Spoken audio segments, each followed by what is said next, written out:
Great. So Ian, in terms of Kirkcaldy Foodbank, where are you based? In the general sense, how does your day-to-day work go? What's the kind of volume of support that you require throughout the year before we specifically talk about the Christmas drive? Yeah, well, so we have 5 places across the town. There's a main distribution and also a place you can come into at Viewforth, just up top end of Kirkcaldy, and all of our food, which we do, goes out from there. So we've got 5 places across the town, 4 locally and 1 in Burnt Island. So it's a big operation. Do you have a lot of volunteers working with you? Is there a kind of upswing through the festive season? We have 143 volunteers, and this is what is really interesting. So all the volunteers do it without any kind of expenses, with no payment, and that includes the board. So it's a huge community food bank, and that's what I want to say. Our food bank is a community food bank. It's been taken forward by the town, by Kirkcaldy, and all supporters across the town, and it's unique, I think, because of that. We obviously acknowledge the vulnerability of people throughout the year, but Christmas is a particularly challenging time, and I know, Dot, in terms of your own work with various other projects and our kind of community partners, that is something that the club are given a lot of time and a lot of effort to certainly kind of magnify, even through our own work with Raith TV. Tell us how we go forward. You mentioned next week's game. I was delighted to go and visit the food bank on Thursday this week, and some of the volunteers were kind enough to show us around and give us a bit of a background about how the food bank works operationally, and they had kind of mentioned to us that it takes around £20,000 a month to run the food bank, so Raith Rovers would love to try and help a little bit coming up to the Christmas period. So it's next Saturday. There will be collections of non-perishable foods, particularly cans of meat and cans of soup. Toiletries would be very welcome too. So for supporters, if they would like to bring things along, so before the game, just outside the office, there'll be a collection there. For anybody who would like to donate cash, there will be a cash collection as well. And on the website I've actually put up the details of the bank details where you can give money through Just Giving and make direct donations. That was very professionally put there as a match day announcer switches on the microphone in the background there to try and distract you.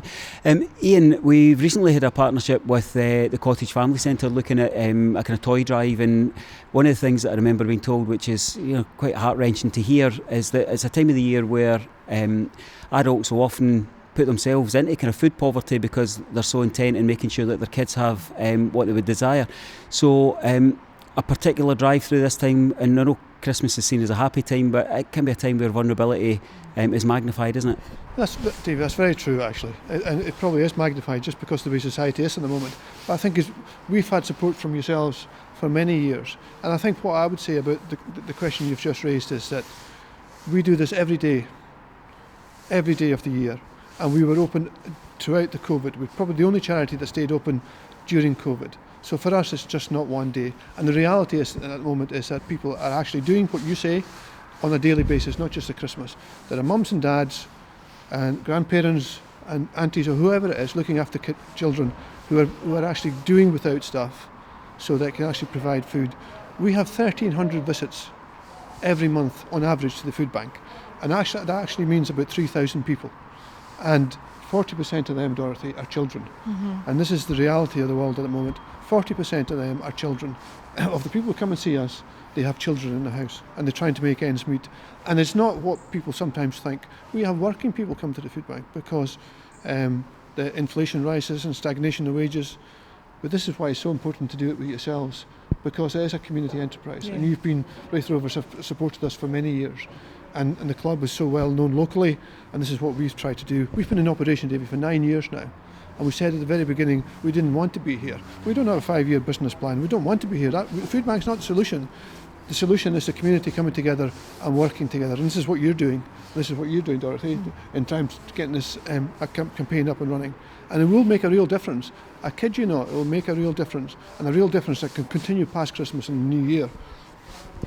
I mean, in terms of the match that's coming up this coming Saturday, it will be in terms of people dropping things off. I'm assuming that you would want me to magnify the importance of it.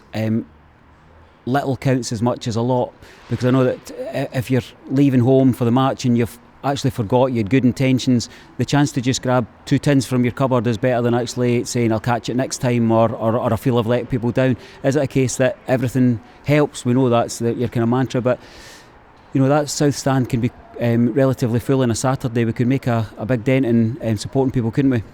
Yeah, and I totally agree with that, because as Todd said, we have between 18,000 and 20,000 pounds a month we need to raise to actually keep the food bank going. And the reason we do that is because we have so many people involved in supporting us. It doesn't always, like you say, have to be a big donation or anything. It's all the donations that come together that actually keep us going. And if anybody can come and bring something for the food bank, we will greatly appreciate it, and it'll go for a good reason and keep people going. We thank you for your time. We particularly endorse and praise you for your work that you do as a fellow volunteer. Dot, thanks for pulling this together, and we often say let's get right behind the Rovers. Well, let's get right behind this campaign. Thank you. That would be smashing.